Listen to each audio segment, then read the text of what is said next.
रहीम अस्सलाम वालेकुम जनाब, मां आहियां इंसाफ़ अली मेमण तव्हांजे ऐं मुंहिंजे सिंधी चैनल समझो ऐं सम्झायो सां गॾु।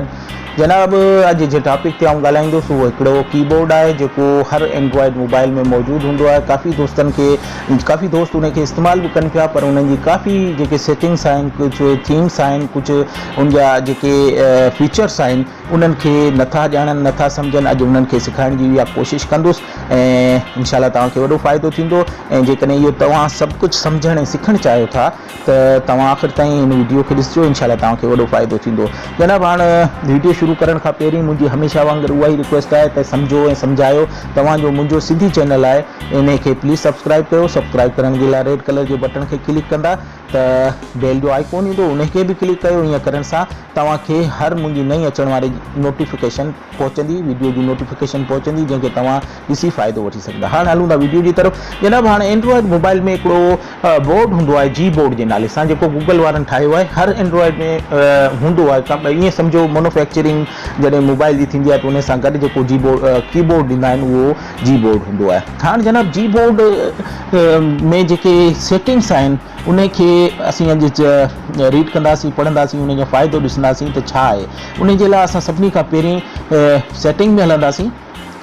मोबाइल जी सेटिंग में वञी तव्हां हिते थोरो हेठि ईंदव त तव्हांखे ख़बर पवंदी हिकिड़ो आहे इहो लैंग्वेज ऐं इनपुट जे नाले सां, इनखे क्लिक कयो। हाणे साईं, इनखे क्लिक करण खां पोइ ही जेका विंडो खुली आहे, सभिनी खां पहिरीं असांखे इहो ॾिसणो आहे त असां वटि जी बोर्ड करंट कीबोर्ड में जी बोर्ड आहे या न आहे। हाणे तव्हां हिते ॾिसी सघो था, करंट कीबोर्ड जे नाले सां इंग्लिश USA जी बोर्ड आहे, यानी मूं वटि हिन ई जी बोर्ड अनेबल आहे। हाणे उन खां हेठि जेकॾहिं ॾिसंदव त हिते जी बोर्ड जे नाले सां हिकिड़ी शइ मौजूदु आहे, इनखे क्लिक कयो। इनखे क्लिक कंदव त हिकिड़ी नई विंडो खुलंदी। इन में तव्हां मुख़्तलिफ़ ऑप्शन ॾिसी सघो था। सभिनी खां पहिरीं जेको ऑप्शन आहे उहो आहे लैंग्वेजिस जो। हाणे हिन में मल्टी लैंग्वेज ते जेकॾहिं तव्हां जी बोर्ड सां इस्तेमालु करणु चाहियो था, सपोज़ इंग्लिश खां अलावा सिंधी, उर्दू, पंजाबी, पिश्तो ऐं जेका बि लैंग्वेज तव्हां चाहियो त हिते तव्हां जीअं ई लैंग्वेज खे क्लिक कंदव त ॾिसी सघो था हिते काफ़ी सारी लैंग्वेजिस मौजूदु आहिनि। हाणे इन लैंग्वेजिस मां जंहिंखे बि तव्हां सिलेक्ट कंदो उहो तव्हां कीबोर्ड में लिखी सघंदो ऐं उन में कीबोर्ड में उहो अची वेंदो। हाणे जनाब, हिते इंग्लिश त हूंदी आहे, जंहिंखे मूं हिते अनेबल करे छॾियो आहे। तव्हां मथे ॾिठो हूंदो, ही इंग्लिश US मूं जेका आहे इनखे करे छॾी आहे। इंग्लिश जा ॿिया बि टाइप घणा आहिनि, पर US असां वटि ख़ासी इस्तेमालु थींदी आहे, इन करे कयो आहे। हाणे हेठि जीअं ईंदासीं, हेठि काफ़ी सारियूं लैंग्वेजिस मौजूदु आहिनि। इन मां तव्हां का बि सिलेक्ट करे सघो था जेका तव्हांखे सूट करे, जेका तव्हांखे ईंदी हुजे, जंहिंखे तव्हां कीबोर्ड जे ज़रिए लिखी इस्तेमालु करणु चाहियो था। ऐं स्पेशली सिंधी खे चूज़ कंदुसि। सिंधी जे लाइ थोरो हेठि वेंदासीं। ही जनाब ॾिसी सघो था, सिंधी ABC जे नाले सां बि आहे, सिंधी ABC हिंदी जे फ़ोन सां आहे। हिकिड़ी सिंधी अरबिक आहे। असां वटि जेका सिंध पाकिस्तान में जेका इस्तेमालु थिए थी, सिंधी अरबिक जे नाले सां थिए थी। इनखे तव्हां ॾिसी सघो था, मूं अनेबल कयो आहे। अनेबल करण जो को ख़ासि प्रोसीजर कोन्हे। तव्हां हिनखे क्लिक कंदव त हीउ ॾिसो डिसेबल थी वियो आहे, वरी जे क्लिक कंदव त हीउ अनेबल थी वेंदो। ऐं उन खां पोइ जेकॾहिं तव्हां हेठि ईंदव त काफ़ी सारियूं लैंग्वेजिस मौजूदु आहिनि, जंहिंमें उर्दू पाकिस्तान खे बि मूं अनेबल कयल आहे। हाणे त लैंग्वेजिस तव्हांजूं 3 सिलेक्ट थी वियूं आहिनि। तव्हां मथे ॾिसी सघो था, जेके लैंग्वेज सिलेक्ट कंदा उहा हिते ज़ाहिर थी वेंदी, English USA, Sindhi Arabic, Urdu Pakistan. हाणे हलूं था प्रिफरेंस में जॾहिं तव्हां वेंदव त हिकिड़ी नई विंडो खुलंदी। इन में तव्हां खां ही पुछे पियो त कीबोर्ड जो लुक तव्हां कहिड़ो चाहियो था। जी हाणे नंबर रो जेकॾहिं कीबोर्ड में चाहियो था त हिनखे अनेबल करे छॾो। इमोजीस जो जेके स्टिकर्स ईंदा आहिनि उन्हनि खे जेकॾहिं चाहियो था त अनेबल कयो, जेकॾहिं नथा चाहियो त हिनखे डिसेबल ई रहण ॾियो। शो लैंग्वेज स्विच की इनखे ॾिसी सघो था। जेकॾहिं तव्हां मल्टी लैंग्वेजिस इस्तेमालु कंदा त उनजो स्विच बि तव्हांखे खपंदो, इन करे इनखे अनेबल कयो।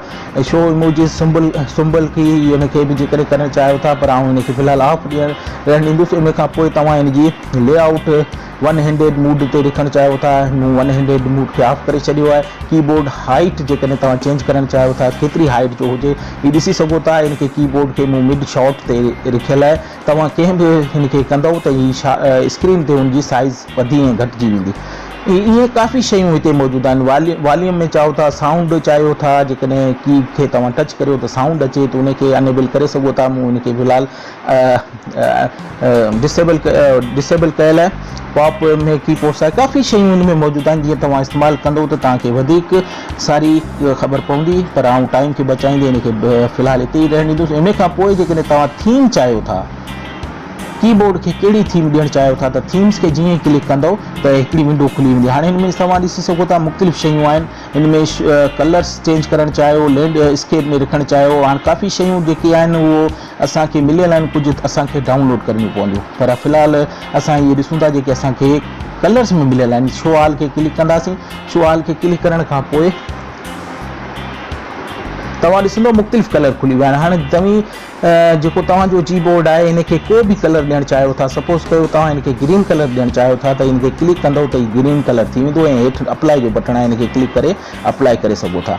फ़िलहाल आउं ईअं कोन थो कयां। इहे मुख़्तलिफ़ कलर आहिनि, जंहिं कलर खे तव्हां चूज़ करे कंदो त उन कलर जो कीबोर्ड थी वेंदो ऐं तव्हां कीबोर्ड खे सुठो लुक ॾेई सघो था। जनाब हाणे जीअं मूं जेकॾहिं तव्हीं पंहिंजे कीबोर्ड खे ई ॾिसी सघो था, कीबोर्ड खे पंहिंजी तस्वीर बैकग्राउंड में लॻाइणु चाहियो था, जीअं मूं लॻाई आहे, त उहो कीअं लॻाईंदो। उन जे लाइ तव्हांखे को वॾी कोशिशि करण जी ज़रूरत कोन्हे। प्लस त क्लिक कंदो, प्लस त क्लिक कंदो त ई तव्हांखे तव्हांजी उनमें गैलरी में वठी वेंदो। उतां को बि फ़ोटो तव्हां पंहिंजो या कंहिंजो सिलेक्ट करे उनखे हिते ई चूज़ करे ऐं उनजी साइज़ खे तव्हां ही तव्हां खां पुछे पियो साइज़ केतिरी तव्हां कीबोर्ड ते ॾींदव, उहो पंहिंजो ॿुधाईंदो। नेक्स्ट कंदव। नेक्स्ट करण खां पोइ हाणे तव्हां ॾिसी सघो था हीअ फ़ोटो तव्हांजी बैकग्राउंड में अची वई आहे ऐं हिनजी ओपेसिटी वग़ैरह खे वधाए घटाए सघो था ऐं पोइ डन कंदव त इहा सिलेक्ट थी वेंदी।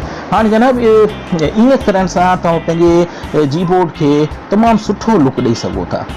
तमामु सुठी शइ आहे इहा। पहिरीं मूंखे बि ख़बर कोन हुई, कुझु अर्सो पहिरीं मूंखे पई आहे त मूं सोचियो तव्हां सां शेयर कयां। ईअं तव्हां हिन कीबोर्ड खे जेको ऑलरेडी तव्हांजे हिन में मौजूदु हूंदो आहे, जंहिंखे डाउनलोड करण जी बि ज़रूरत कोन पवंदी आहे, उनखे तव्हां सुठो लुक ऐं ॾेई सघो था। उनखां पोइ जेको थर्ड ऑप्शन आहे सेटिंग जो, टेक्स्ट करेक्शन। इन में टेक्स्ट करेक्शन जे लाइ तव्हां जीअं क्लिक कंदो त हीअ तव्हां खां सजेशन जो पुछंदो। जेकॾहिं तव्हां सजेशन बार खे करणु चाहियो था, सजेशन बार जो मक़सदु ईअं आहे त हिकिड़ी मथां पटी जहिड़ी हूंदी आहे, जंहिंमें तव्हांखे उहो ॿुधाईंदो त जीअं तव्हां लफ़्ज़ लिखंदो त उनजी सजेशन तव्हांखे ॾींदो त सजेशन में तव्हांखे इहो लफ़्ज़ आहे त इनखे डायरेक्ट तव्हां यूज़ करे सघो था। उनखे मूं अनेबल कयो आहे। नेक्स्ट वर्ड सजेशन ऐं अॻे वर्ड जी बि सजेशन जेकॾहिं करणु चाहियो था त उनखे बि मूं अनेबल कयो आहे। वरी अनेबल कयूं था। ब्लॉक ऑफसेट वर्ड जेकॾहिं ब्लॉक करणा आहिनि उनखे मूं ब्लॉक करे छॾियो आहे। शो इमोजी खे मूं फ़िलहाल सजेशन में ऑन करे छॾियो आहे त सजेशन में इहो बि अची वेंदो। उन खां पोइ सजेशन कॉन्टेक्ट नेम्स जेकॾहिं तव्हां चाहियो था त उनखे अनेबल करे छॾियो। पर्सनलाइज़ सजेशन, पर्सनलाइज़ सजेशन बि जेकॾहिं तव्हां चाहियो था उहो करे सघो था। मल्टी लैंग्वेज सजेशन जो बि जेकॾहिं तव्हां ऑन करणु चाहियो था त करे सघो था। इहे साईं सजेशन तव्हांखे मिलंदियूं। उन खां पोइ तव्हां गाइड टाइपिंग आहे, जे टाइपिंग जी गाइड तव्हां ॾिसणु चाहियो था त ॾिसी सघो था, पर इनखे आउं गैर ज़रूरी सम्झां थो। वॉइस टाइपिंग आहे, जेकॾहिं वॉइस टाइपिंग तव्हां जीअं आउं तव्हां सां ॻाल्हायां पियो मुखातिब आहियां, तीअं तव्हां मुखातिब थी जेकॾहिं इनखे लिखणु चाहियो था त उहो बि करे सघो था। ऐं डिक्शनरीज़ जो आहे। हाणे जनाब डिक्शनरीज़ में हिते तव्हांखे जेके बि लैंग्वेज आहिनि उनजी डिक्शनरीज़ जेकॾहिं तव्हांखे डाउनलोड करणियूं आहिनि त करे सघो था। फ़िलहाल आउं इनखे ऑफ ई रहण ॾींदुसि। इहे त जनाब सेटिंग हुयूं। सर्च जे ऑप्शन खे जेकॾहिं कंदव त हीअ तव्हां खां पुछंदो त सर्च खे ॾेखारे। हीअ तव्हां पढ़ी सघो था त इन में जेके बटण आहिनि उहो तव्हांखे पुछंदो त सर्च जा बटण इन ॿिन्हिनि खे तव्हां अनेबल कयो। अनेबल करण खां पोइ हाणे असीं हलंदासीं इन जो लुक ॾिसंदासीं। असां सेटिंग त करे छॾी आहे।